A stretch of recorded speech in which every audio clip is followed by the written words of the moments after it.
Buongiorno, buon lunedì, bentrovati ad Anteprima Corner, lo spazio che dedichiamo ogni settimana per fare il punto poi al weekend calcistico delle siciliane. Allora, cominceremo come sempre con la Lega Pro, con il Catania, poi andremo in Serie B, poi torneremo di nuovo in Lega Pro, ma intanto vediamo insieme il quadro dei risultati della giornata, con la classifica che non è aggiornata evidentemente all'ultima partita, quella tra la Salernitana e il Crotone, che si giocherà stasera. Però procediamo con ordine. Questi risultati: Cavese Potenza 3-0, l'Atalanta Under 23 ha perso in casa con il Giuliano, un risultato un po' a sorpresa sicuramente, Trapani e Picerno 2-1, il Cosenza ha regolato il Casarano per 4-1, Casarano prossimo avversario del Catania, il Catania ha battuto 2-0 l'Altamura, Siracusa che si è imposto 3-1 sul Latina, Monopoli e Casertana hanno fatto invece 1-1, a Sorrento è passato il Cerignola per 2-1, il Foggia sconfitto in casa 3-0 dal Benevento, e stasera il big match, diciamo, della giornata, quello che deciderà poi le sorti anche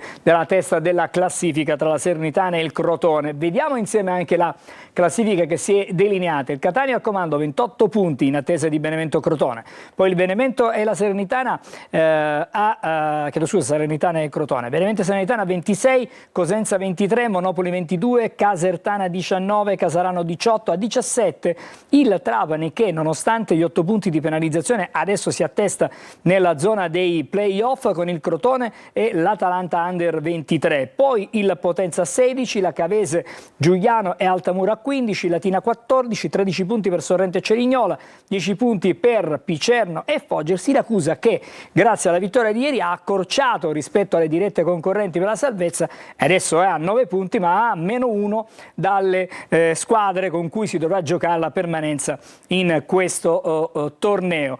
Do il benvenuto e ben trovato ad Alessandro Vagliasindi. Buongiorno, ben trovati a tutti. Grazie Alessandro. Allora, noi come sempre a lunedì a quest'ora facciamo una sorta diciamo di anticipazione anche di quello che poi vedremo questa sera nel corso di Corner, ma per cominciare ti chiedo subito rispetto alla prestazione di ieri del Catania, una squadra che nel primo tempo ha avuto qualche difficoltà per superare questa difesa attenta diciamo dell'Altamura. Poi nella ripresa i cambi hanno fatto davvero la differenza. Diciamo allora che Toscano adesso abbiamo già detto più volte, ha più frecce al suo arco e quindi con i giocatori che arrivano dalla panchina riesce a risolvere, ad aprire delle porte che magari durante la prima parte di gara è impossibile. Sì, Angelo, io penso che ieri Toscano ha fatto una gestione perfetta, sia nella accortezza di non scoprirsi per magari assecondare la frenesia di risolvere velocemente la gara. Non era possibile perché almeno per un tempo e un quarto d'ora l'Altamura è riuscita a stare su ritmi importanti, chiaramente non li poteva tenere e non aveva una profondità di panchina come quella del Catania, però questa squadra, grazie anche ai dettagli dell'allenatore, ha acquisito in questa parte del girone d'andata una maturità, una lucidità e una consapevolezza che le consente di saper gestire in maniera lucida le varie fasi della partita. È un Catania che ha atteso il momento che è arrivato poi puntualmente a partire dall'ingresso in campo di D'Ausilio e di Corbari, per avere ragione di un'avversaria che aveva perso una sola delle ultime 9 partite, che ha dimostrato palleggio, personalità, anche sfrontatezza in alcune individualità. Sono tutti ragazzi tra il 2003 e il 2005, alcuni molto interessanti, e il Catania ha avuto ragione dell'Altamura per questo atteggiamento da grande squadra, cioè da squadra che può recitare un ruolo di protagonista fino alla fine del campionato. La notazione che faccio è che nelle ultime 2 partite il Catania si è appoggiato ai giocatori più esperti. Gli ultimi 3 gol sono di Di Tacchio, Donnarumma e Di Gennaro.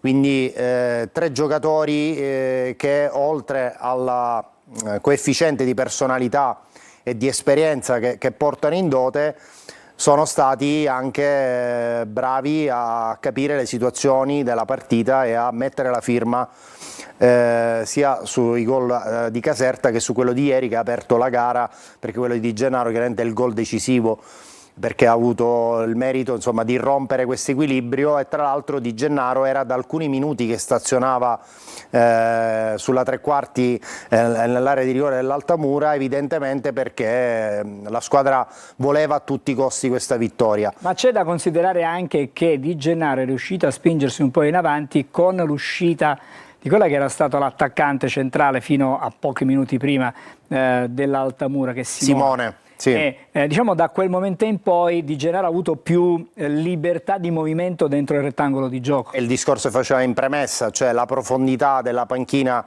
del Catania ha fatto la differenza, perché l'Altamura ha speso tutto con i 10 giocatori di movimento. A un certo punto è andato in apnea con alcune individualità e Mangia è stato costretto a fare delle correzioni. Se possiamo fare un consuntivo, Angelo, siamo alla 13ª, il Catania ha 28 punti, significa che a oggi viaggia a una media punti partita di 2,15. È una media altissima. Se proiettiamo questo dato sulle 38 giornate, significa arrivare a 81 punti e mezzo.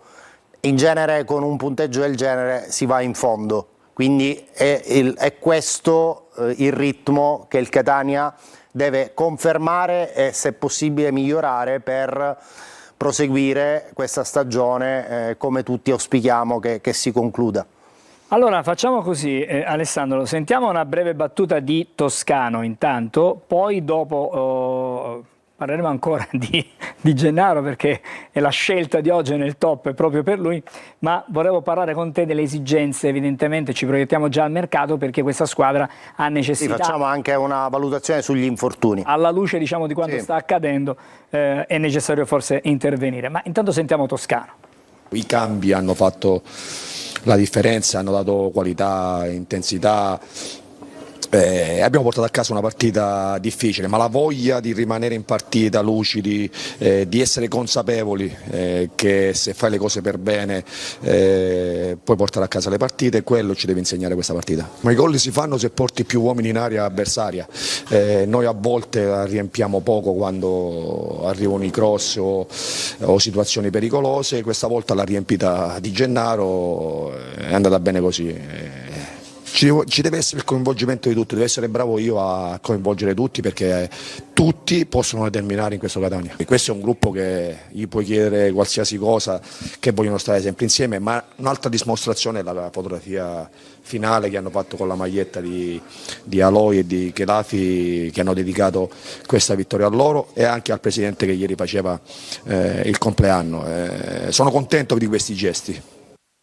Allora, un Toscano che sembra abbastanza soddisfatto della sua squadra, a parte la prima mezz'ora del primo tempo in cui probabilmente non ha visto l'intensità necessaria per affrontare. Ma hai anche un avversario, Angelo, hai anche un avversario, quindi devi anche capire quando è il momento giusto per colpire. Ripeto, l'Altamura, lo avevo detto lunedì a Corner, era un test molto probante, perché era nel picco di forma del suo campionato. È arrivato a Catania con autostima, con entusiasmo, e per un tempo e un quarto d'ora, ripeto, il Catania ha fatto quello che doveva fare, cioè cercare di buttarla dentro, ma nello stesso tempo non offrire spazi per farsi colpire, e se l'Altamura fosse passata in vantaggio sarebbe stata durissima. Quindi gestione gara perfetta da parte del Catania, ma anche della panchina. Parlavamo prima di Di Gennaro, sì. Andiamo a vedere appunto la scheda su quello che è il nostro top del match della settimana. Classe 94, ha insomma una struttura notevole, 192 centimetri, piede destro, in questa stagione 13 presenze, un gol, 3 cartellini gialli, quindi al prossimo cartellino va in diffida. Il suo contratto scade nel 2027, giugno 2027. Ha realizzato ieri, alla 36esima presenza in campionato, la sua prima rete al Massimino, quindi gioia doppia è andato poi a festeggiare sotto la curva sud dopo il gol. Per Alessandro, quanto riguarda il punto sugli infortunati, facciamo il punto sugli infortunati e anche sulle prospettive di mercato. A questo punto è inevitabile per sì, il Catania. settimana scorsa avevamo detto che c'era preoccupazione sulle condizioni di Aloi, lunedì scorso avevamo detto che in caso di infortunio grave, ed è un infortunio grave, si sarebbe coinvolto maggiormente il giovane Chilafi. Anche Chilafi ha avuto un grave infortunio, in entrambi i casi si tratta di rottura del legamento crociato, quindi se non è stagione finita è come se lo fosse. E quindi questo costringe il Catania, non subito, perché il Catania non ha nessuna intenzione di reintegrare Luperini o De Rose, non ha nessuna intenzione di attingere al mercato degli svincolati, farà di necessità virtù da qui a gennaio, e poi a gennaio il Catania ha intenzione di effettuare 2 interventi in mediana, un intervento sulle corsie, insomma un cambio in più per Donnarumma. Considerato che Raimo è ancora in forma. Raimo, a proposito, possiamo dare un aggiornamento, la valutazione dei tempi di recupero di Raimo si assesta come rientro, diciamo, e disponibilità per poter giocare a metà dicembre, quindi fra un mese circa. Quindi diciamo un cambio in fascia per Donnarumma e un difensore centrale, alla luce anche della defezione di Martic, che ormai è assente dalla partita di Cosenza. Quindi dobbiamo valutare 4 nuovi ingressi dal mercato di gennaio, quindi un difensore centrale, un esterno e 2 mediani. Beh, insomma, sarà comunque un mercato importante, perché 4 giocatori da mettere in una griglia, in una rosa che fino a questo momento sta facendo molto bene, impone delle valutazioni di un certo tipo. Se vuoi arrivare in fondo non ti puoi sottrarre a questo tipo di impegni, perché è ovvio che le altre contendenti non staranno a guardare. Immagino che sia la Salernitana che il Benevento faranno un mercato per cercare insomma, di dire la loro fino alla fine della stagione, quindi sarà anche una battaglia a livello di strategia dei club su quelle che sono le mosse che possono risultare poi decisive nell'ottica della vittoria finale. Non posso non chiederti novità sulla vicenda Torre del Grifo, nel senso che si attende una PEC da parte della curatela che ancora mi risulta non essere arrivata. Sì, perché comunque nelle pieghe del bando c'è un lasso di tempo di 10 giorni che scade domani? Che scadrebbe oggi in teoria, perché il 30 è stata chiusa la gara, un giorno di ottobre più 9 di novembre, quindi 10, quindi da ora in poi qualsiasi momento può essere quello giusto per l'aggiudicazione ufficiale, e quindi poi tutte le varie fasi che abbiamo già accennato nelle scorse trasmissioni. Bene, grazie Alessandro. Grazie a voi. Ci rivediamo alle 20:45 su Telecolor. Volevo ricordare che stasera sarà in studio con noi un grande bomber del passato del Catania come Ciccio Passiatore, e quindi sarà l'occasione per rivivere alcuni momenti del passato. Tra l'altro, in una delle statistiche che ho preparato stasera, senza sapere dell'intervento di Passiatore, ci sarà un ideale ponte di collegamento tra questa statistica e Passiatore e il Catania di oggi. Beh, allora, vedremo tutto questa sera su Telecolor 20:45 con Corner. Grazie Alessandro Bagliasini. Grazie a voi, buonasera. Ci fermiamo, ma per pochissimo, e intanto vedo già collegati i nostri Marco Gullà, Franco Cammarasana, Marco Petrolito, sono già pronti per andare in diretta con noi fra pochissimo. Il tempo di un caffè. Anche meno, restate con noi.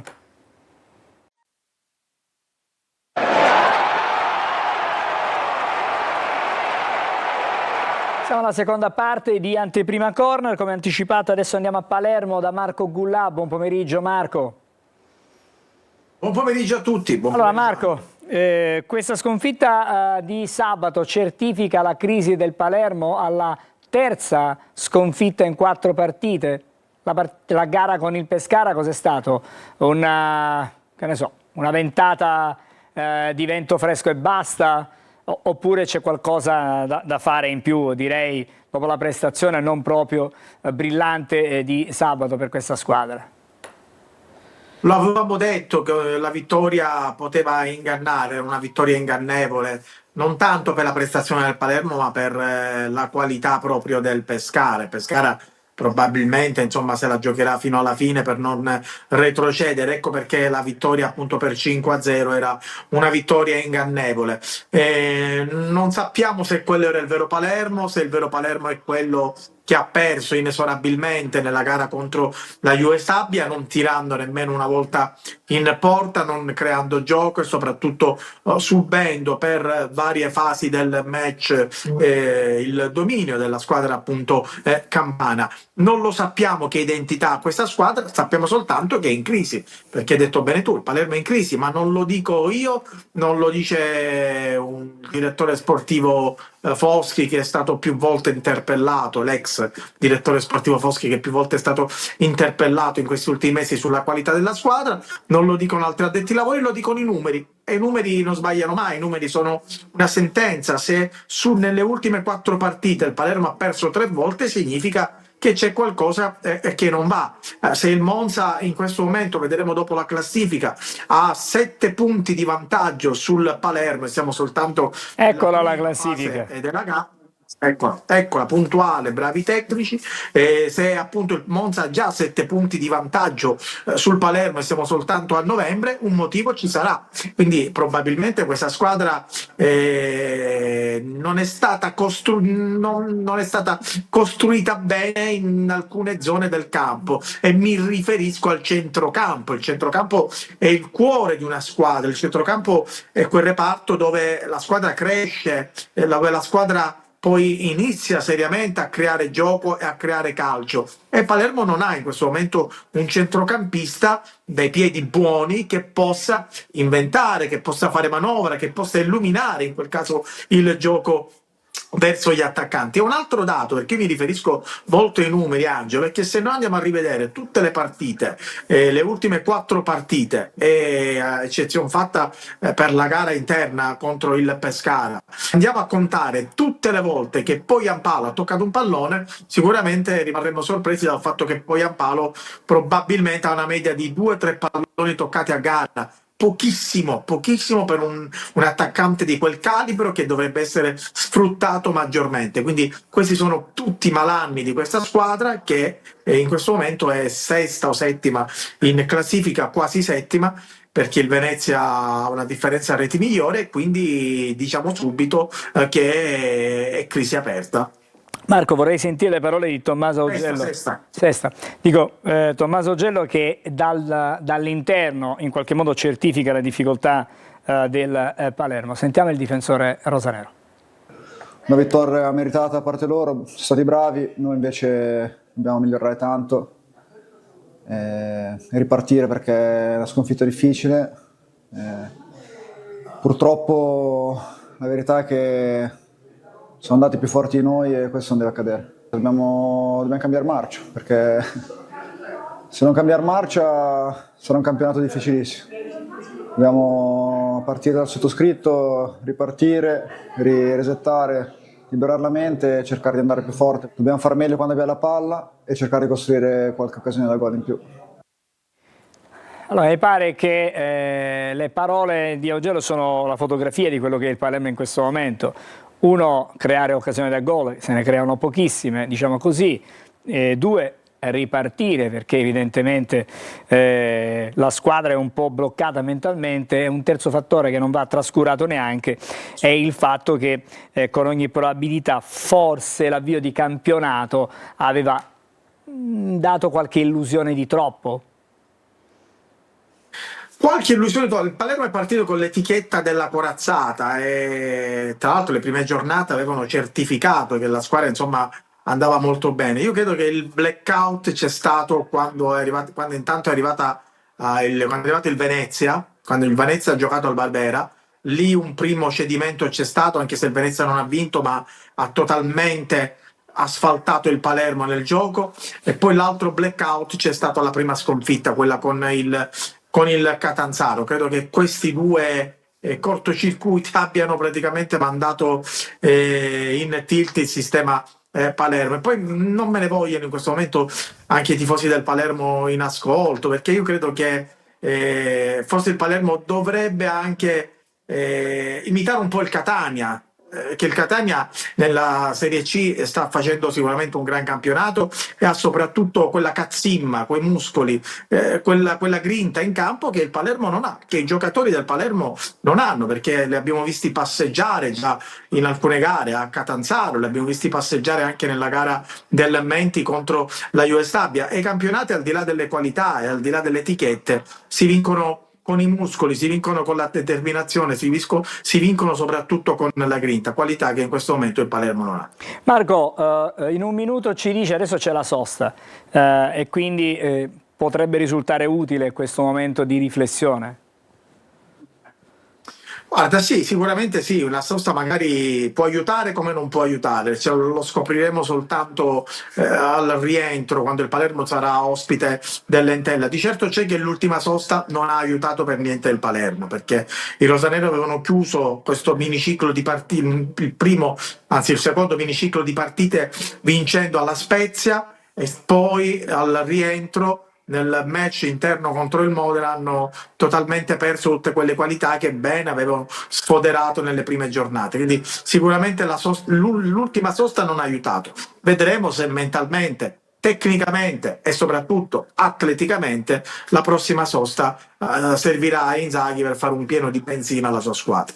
Grazie Marco, ci ritroviamo lunedì prossimo, e intanto per parlare di Palermo con te in anteprima corner. Adesso invece andiamo a sentire Franco Cammarasana sul Trapani, un Trapani che sembra avere trovato il giusto ritmo, ha trovato anche, diciamo, il gruppo, perché Aronica ieri ha parlato del suo gruppo come una squadra che ha cercato e voluto fortemente la vittoria contro il Picerno. Sappiamo che i problemi in casa Trapani non mancano. Io mi riferisco ai fattori, diciamo, amministrativi, diciamo così, da un punto di vista delle vicende legate ai deferimenti. Ne è arrivato un altro con il procuratore federale che ha deferito il club per la mancanza degli stipendi di agosto e di settembre, però la squadra ha reagito sul campo. Questo è un fattore significativo. Assolutamente sì, il fatto poi di aver affrontato una partita ad handicap, perché praticamente il Picerno è andato in gol dopo appena 6 minuti di gioco per una incertezza tra Galeotti e Giron, e ha subito questo gol del portoghese Santos Abreu, e poi per tutta la partita ha dovuto rincorrere. Lo ha fatto ragionando, per la verità, anche se ha subito spesso la velocità in contropiede del Picerno, perché chiaramente una squadra tutta chiusa e con giocatori molto rapidi in avanti, il Picerno è stato più volte pericoloso. Però poi il Trapani ha un giocatore, il certo Manuel Fiscale, che per la Serie C obiettivamente è un lusso, che prima sul rigore e poi a tempo abbondantemente scaduto ha consentito al Trapani di far sua la partita. Fra l'altro ha avuto anche una buonissima occasione poco prima del secondo gol, ma è stato molto bravo il portiere Marcone, che era l'ex di turno, a negargli il gol. E con questa vittoria il Trapani, fra l'altro è la quarta vittoria nelle ultime 5 partite, è salito in zona playoff.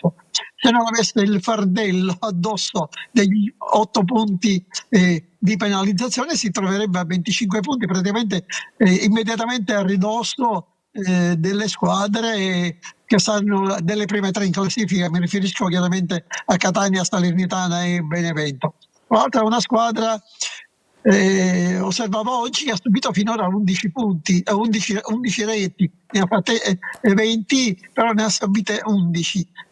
Praticamente è la difesa meno perforata del girone, dopo quella del Catania che ne ha subito 7 e del Benevento che ne ha subito 8. Questa è ulteriore testimonianza che per andare avanti in classifica sì, bisogna vincere, bisogna fare gol, ma bisogna soprattutto non subire reti. Franco, lasciamo stare i fatti del campo che danno ragione in questo momento ad Aronica e al suo gruppo. Veniamo che cosa sta succedendo fuori dal campo, perché è innegabile che ci potrebbe essere una nuova penalizzazione. Fra le altre cose, essendo una recidiva, potrebbe essere ancora più pesante questa penalizzazione rispetto a quello che si potrebbe immaginare e pensare.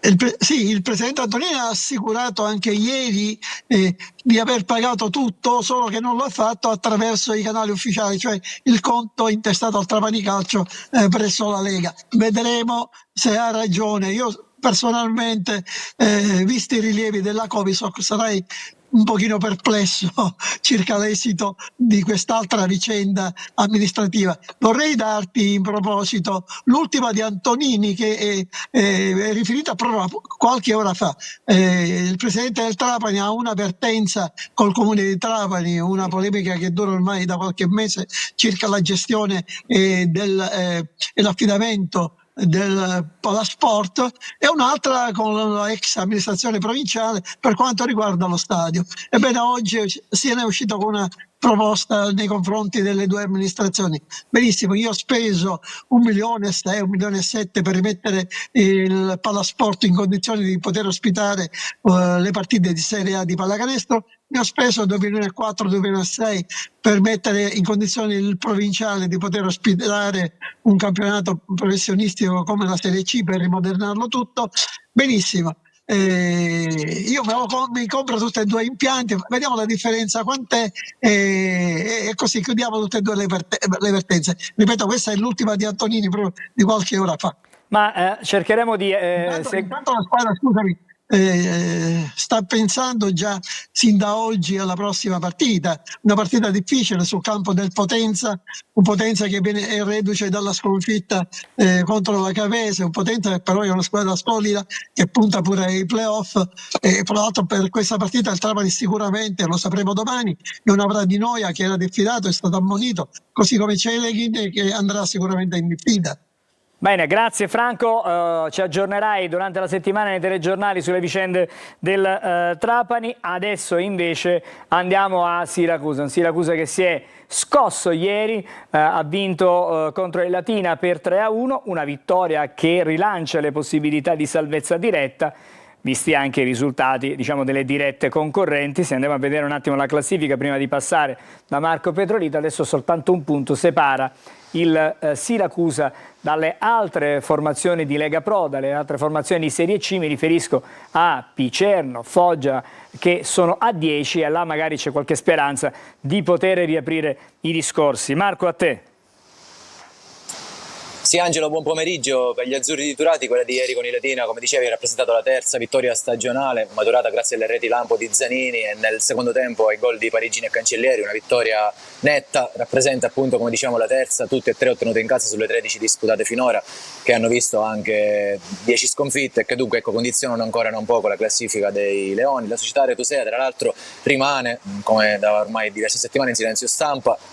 Nemmeno il presidente Ricci a fine gara ieri ha voluto rilasciare delle dichiarazioni, come invece aveva fatto dopo la vittoria di 2 settimane fa sul Casarano. La sensazione dunque è che in Casa Azzurra, ecco, il clima non sia completamente rasserenato e che si attendano ulteriori risposte da parte del tecnico e della squadra, che sabato prossimo dovranno dare continuità alla prestazione convincente di ieri.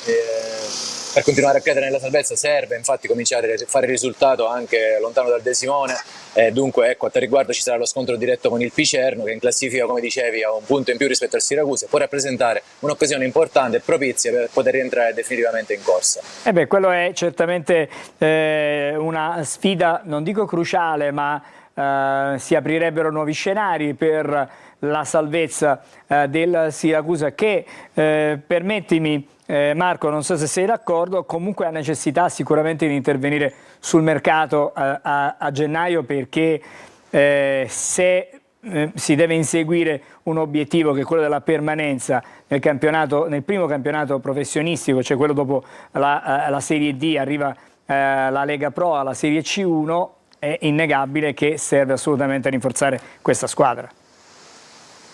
Sicuramente, Angelo, servirà un rinforzo in ogni reparto del campo, perché abbiamo visto delle carenze, non ieri a dire il vero, ma nelle precedenti uscite del Siracusa, un po', ecco, su tutte le fasi di gioco. Però ad onore del vero dobbiamo anche dire che ieri abbiamo visto una squadra in palla, grintosa, e che ha subito davvero pochissimo, sicuramente anche per i demeriti di un Latina un po' troppo rinunciatario, ma i giocatori della squadra di Turati sono apparsi molto più compatti, molto più determinati del solito, e se anche nei prossimi impegni riusciranno a mettere in campo questa rabbia agonistica, possono sicuramente dire la loro, alla luce di una classifica che, come abbiamo visto, rimane molto corta, e di un campionato che, al di là delle difficoltà iniziali riscontrate del Siracusa, rimane abbastanza equilibrato. 2 vittorie nelle ultime 3 partite, del resto fanno ben sperare, anche se la strada per arrivare alla salvezza è ancora lunga, non può passare, come dicevi, da un mercato di riparazione che sicuramente vedrà il Siracusa intervenire con degli innesti importanti per continuare a poter lottare fino alla fine del campionato.